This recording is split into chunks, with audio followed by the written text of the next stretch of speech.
میلاد النبی صلی اللہ علیہ وسلم کے حوالے سے اکٹھے ہوئے ہیں، اور یہ کیسا معاشرہ اس وقت کس طرف جا رہا ہے جس میں کوئی قلیل بہت قلت میں ایسے لوگ ہیں جو یہ بھی کہتے ہیں کہ اپنے نبی کا میلاد جو ہے وہ کرنا شرک ہے، حالانکہ حقیقت میں یہ میلاد کرنا شرک کا توڑ ہے، شرک کا توڑ ہے، چونکہ اللہ ہے وحدہ لا شریک ہے، لم یلد ولم یولد، اللہ کا میلاد نہیں ہوتا، میلاد مصطفیٰ ہی ہوتا ہے۔ اور سب سے پہلے تو دیکھنا یہ ہے کہ پورے قرآن کریم میں کہیں بھی خلقہ کا لفظ نہیں آیا کہ نبی پاک علیہ السلام 12 ربیع الاول کو ان کی خلقت ہوئی، ان کی تخلیق ہوئی۔ پورے قرآن میں جہاں بھی آیا ہے وہ آیا ہے هو الذی جاء، کہیں آیا هو الذی ارسل کہ وہ تشریف لائے، هو الذی ارسل اس نے بھیجا، جی قد جاءکم من اللہ نور، اسی طرح سے یعنی آنے کا ہے، بھیجنے کا ہے، پیدا ہونے کا نہیں ہے۔ تو اس کا مطلب ہے پیدا ہونا اور بات ہے، آنا اور بات ہے۔ مثلا ہم کہیں کہ بھائی مصطفیٰ صاحب اپنے گھر سے آئے ہیں، بھائی مصطفیٰ آئے ہیں، اس کا مطلب ہے بھائی مصطفیٰ پہلے تھے تو آئے نا، ابھی تو نہیں آئے، ابھی تو نہیں پیدا ہوئے، بھائی مصطفیٰ تھے۔ تو اس لیے نبی پاک علیہ السلام کے متعلق آپ کی حدیث میں ہے کہ کنت نبی و آدم بین الماء والطین بین الروح والجسد، آدم علیہ السلام ابھی پانی اور مٹی میں تھے تو میں اس وقت بھی نبی تھا۔ سبحان اللہ۔ تو حافظ صاحب یہ کہہ رہے ہیں، ابھی آیت پڑھی ہے انہوں نے کہ درود پاک کے متعلق کہ جو درود شریف ہے یہ اللہ تعالیٰ نے کہا کہ میں پڑھ رہا ہوں، تمہیں نمازیں دی، تمہیں روزے دیے، تمہیں حج دیا، تمہیں عمرہ دیا، تمہیں زکوٰۃ کا وہ جو عمل ہے اس کا حکم فرمایا، لیکن جو درود ہے نا یہ میں بھیجوں گا اپنے نبی، یہ میرے لیے ہے، اور اس میں میں آپ کو بھی شریک کرتا ہوں، اور جو میرے فرشتے ہیں، حالانکہ سب اللہ کے فرشتے ہیں، لیکن جو درود پڑھنے والے فرشتے ہیں اللہ نے ان کی نسبت اپنے ساتھ کر دی، حالانکہ باقیوں کی بھی اللہ کے ساتھ ہے، لیکن فرمایا ان اللہ و ملائکتہ، جو اللہ کے فرشتے ہیں وہ اپنے نبی پہ درود بھیجتے ہیں۔ وعلیکم السلام۔ اور یہ جو میلاد شریف ہے یہ نبی پاک علیہ السلام کی آمد کی خوشی ہے۔ تو میں آپ کو بتاؤں کئی لوگ کہتے ہیں کہ یہ غلط ہے، ہم کہتے ہیں یہ عید میلاد النبی ہے، ہم اس کو عید قرار دیتے ہیں۔ اب دیکھیں اگر کوئی عقل رکھنے والا ہوتا ہے تو کم از کم یہ بات ضرور سوچے کہ قرآن کریم میں حضرت عیسیٰ علیہ السلام سے لوگوں نے کہا کہ اگر آپ کا اللہ اس چیز پہ قادر ہے کہ وہ ہمیں دسترخوان کھانوں کا بھرا ہوا آسمان سے آ جائے تو ہم مان لیں گے۔ تو آپ نے فرمایا کہ یہ کیا کام ہے جو اللہ تعالیٰ کی تم اس طرح کہہ رہے ہو اس کی بارگاہ میں، یہ کوئی کام ہے؟ لیکن بہرحال آپ نے عرض کر دی، قرآن پاک میں اس کا ذکر ہے، آپ نے دعا کی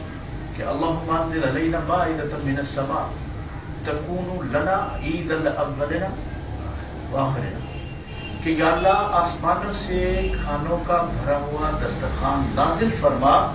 تاکہ پہلوں کے لیے، ہمارے لیے اور آئندہ آنے والوں کے لیے عید بن جائے۔ سبحان اللہ۔ اب ایسے ہی ہوا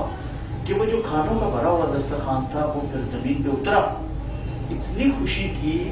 کہ جس دن وہ کھانا آیا، جس دن وہ دسترخوان آیا تو لوگوں نے اس کے اترنے پر، اس کے نازل ہونے پر عید منائی، اور انبیاء کرام نے عید منائی، لوگوں نے عید منائی۔ تو سوچنے کی بات ہے جب کھانوں کا بھرا ہوا دسترخوان اگر اترے اس پہ عید منائی جا سکتی ہے، تو جب سب سے وجہ تخلیق کائنات، سبب تخلیق کائنات جو امام المرسلین ہو کے تشریف لائیں، جب ان کا آنا ہو تو پھر وہ عید سے کیوں نہیں بڑھ کر ہوگا؟ ان کا آنا بھی تو بہت بڑی عید ہے۔ تو یہ سب سے پہلے اللہ تعالیٰ کی سنت ہے۔ میلاد شریف کیا ہوتا ہے؟ جس میں نبی پاک علیہ السلام کی آمد کا تذکرہ کیا جائے۔ وَإِذَا أَخَذَ اللَّهُ مِيثَاقَ النَّبِيِّينَ والی جو آیت ہے اس میں اللہ تعالیٰ نے انبیاء کرام سے وعدہ کیا اور اپنے نبی کی آمد کا تذکرہ فرمایا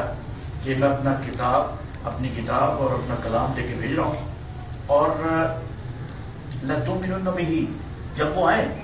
تو تم سب نے ضرور بر ضرور ایمان لانا ہے، اور وَلَتَنْصُرُنَّ،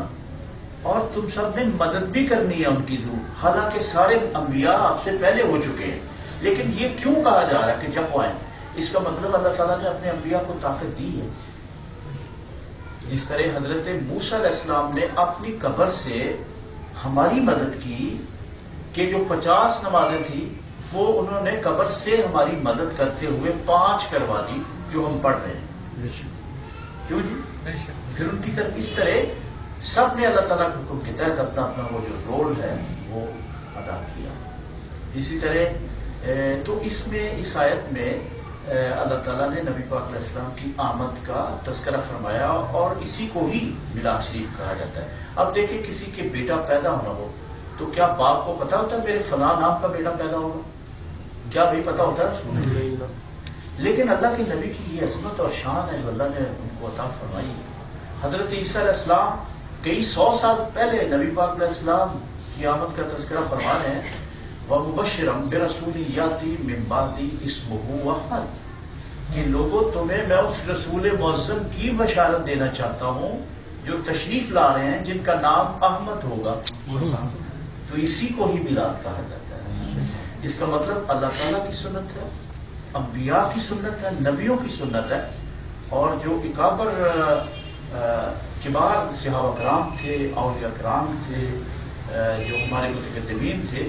وہ میلاد شریف کا اہتمام بڑے ذوق سے بڑی محبت کے ساتھ کرتے تھے. اب دیکھیں کوئی عیسائی کہتا ہے اب مسلمانوں تمہیں میں عیسائیت کی دعوت دیتا ہوں، تم عیسائی ہو جاؤ تو بڑا اچھا تمہارے لیے، اس لیے کہ تمہارے قرآن میں ہمارے نبی کی عظمت ہے کہ جو نابینوں کو، جو مادرزاد اندھے ہوتے تھے ان کو پھونک مارتے تھے اور وہ بینا ہو جاتے تھے، اور تمہارے قرآن میں ہے کہ ہمارے نبی جو تھے عیسیٰ علیہ السلام وہ جن کو برس کی بیماری ہوتی تھی، کوڑ ہوتا تھا، وہ ٹھیک کرتے تھے. پھر ہمارے عیسیٰ علیہ السلام کا تمہارے قرآن میں ذکر ہے کہ وہ مردوں کو زندہ کرتے تھے. تو آؤ تمہیں ہم عیسائیت کی دعوت دیتے ہیں